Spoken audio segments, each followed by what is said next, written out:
Hey, what's up, YouTube? We're here with Pete Navarro. He's X11 and he's running the GeargiaKuri, correct? Yeah. All right. So, what do you think about the format so far? Right now, I think the format is still in its premium stage. We're trying to figure out what's still good. I know that pretty much going in from Toronto, that windups was the best deck. That deck has a very, very, very scary turn 1 play with Magician Shark, and I think that's ridiculous. I think the deck is really unfair. It's unfair. Rabbit is still a good contender for right now. Geargia is actually a good contender. That's why I started playing myself. And I believe it was that Jeff Jones' Psychic deck was another good thing, but I have issues with that and the fact that the surprise factor is gone. So I don't really feel that that's a big contender, but it's a good deck, though. So, but let's go on into the deck list and I can show you pretty much what I play. Right now I play 2 Geargiano MK2s. This guy pretty much helps revive any of the guys in your graveyard, and then you're able to reuse them again. It's a constant little resource, and it has little tricks that you can do with synchroing and even exceeding later. The heart of the deck, Geargia Armor. This guy is amazing. He's the constant +1 that the deck generates. A 1900 body pretty much protects it against most anti-meta decks, and it's actually a great stall.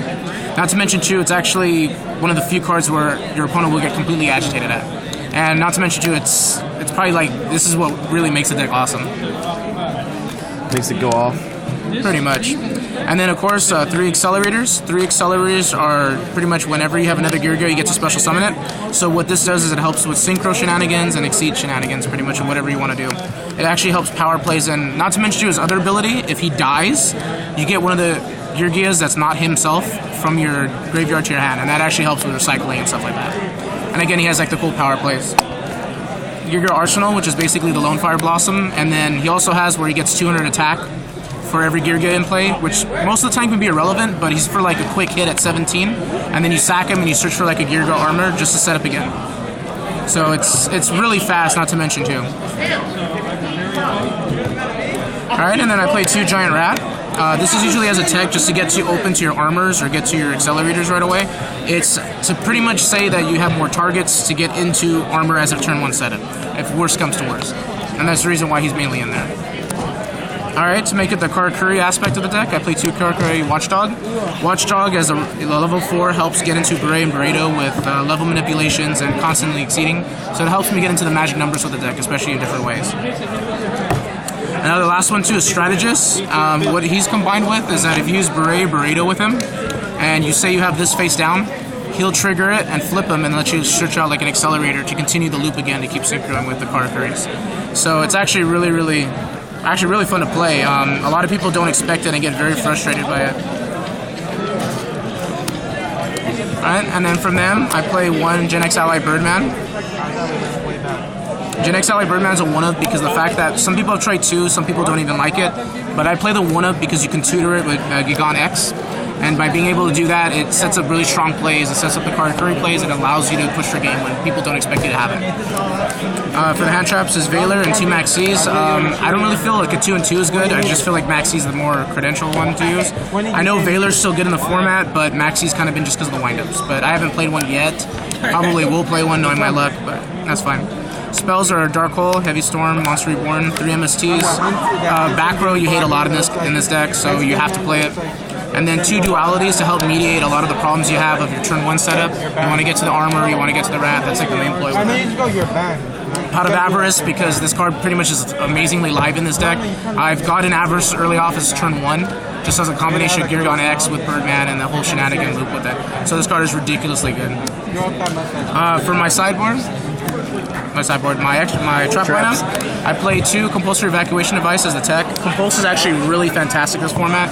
Being able to bounce fusions from the heroes, being able to take out other exceeds and synchros, especially in Mirror Match, has actually saved me a lot. This was actually the first time where I'd ever minus myself because my Geargia armor with plus, if that makes any sense, but it really just helped push for like games and stuff. Double Warning, because it's warning. Solemn Judgment, the Solemn Brigade, pretty much. And then what I like in the deck is 2 Call of the Haunted. Call the Haunted allows you to constantly keep going without your opponent stopping you. So say that my opponent stops my armor, I can go call in the end phase and revive it, and then do the shenanigans again and search out my deck for Accelerator, do synchro plays in that with it. So Call the Haunted has been like a fundamental piece to it. A lot of people don't expect it, and a lot of people are not even playing Call, so that kind of works out. Alright, and then I play double D-Prisons. D-Prisons just helps get rid of the threat. I would play Mirror Force, but I just don't like it being there.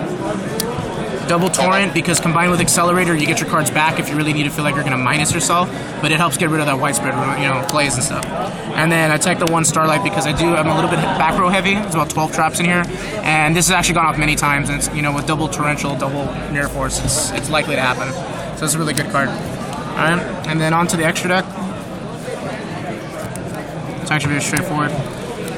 Play Karguri Burrito. Because of him being able to search out the GeargiaKuris is his main effect while you use him, but I've also got a lot of draw card effects from him using Beret to help switch positions and also the Strategist to switch positions. Scrap Dragon, it's a good level 8, helps go for the game pushes. Stardust Dragon, Stardust with the Starlight Road as well. Black Rose Dragon, because you can actually do it if the play is really live and you really need to. Landois, this actually won me my last game against the mirror match because he tried to drop Gores and I ditched the last spell that I had in my hand and I attacked for game. So Landois is actually pretty sneaky since everyone's Earth in this deck. Double Beret.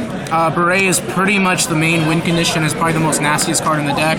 Being able to change positions really helps in the deck because the fact that you can abuse armor in multiple ways.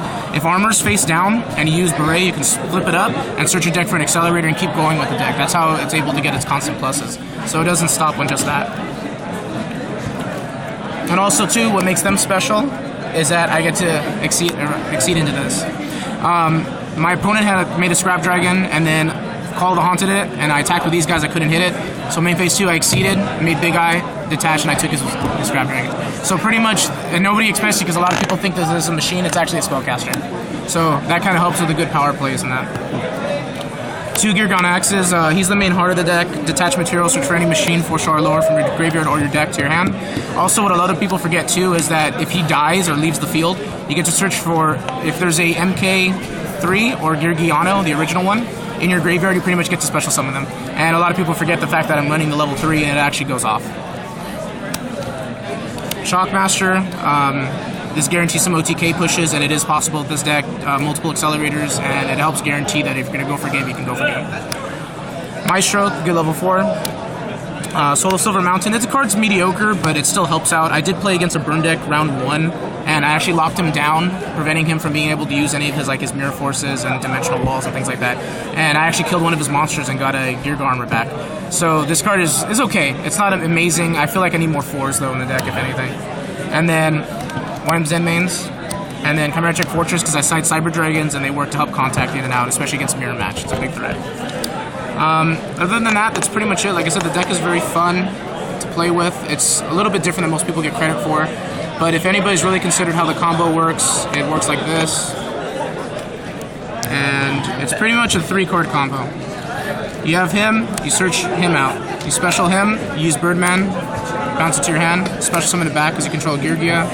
Put face down, you synchro these guys out of play. You make Beret, and then you just keep going. Pretty much you don't let the fun stop at all. So you go into this, activate ability, flips, he gets to search out. You go into Accelerator, Special Accelerator, you synchro with these. You make Burrito activates, search out Strategist, you switch Strategist, he activates, you draw a card, and you synchro and you can make another Beret, a Landois, pretty much anything to your nature, what you want to do.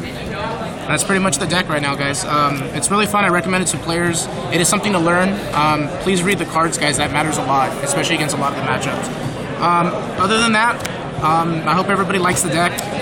Give it a chance. Return of the Duelist may seem like it's a bad set, but there's a lot more surprises in it than people think. All right? All right, this is Pete Navarro, and we'll see you later.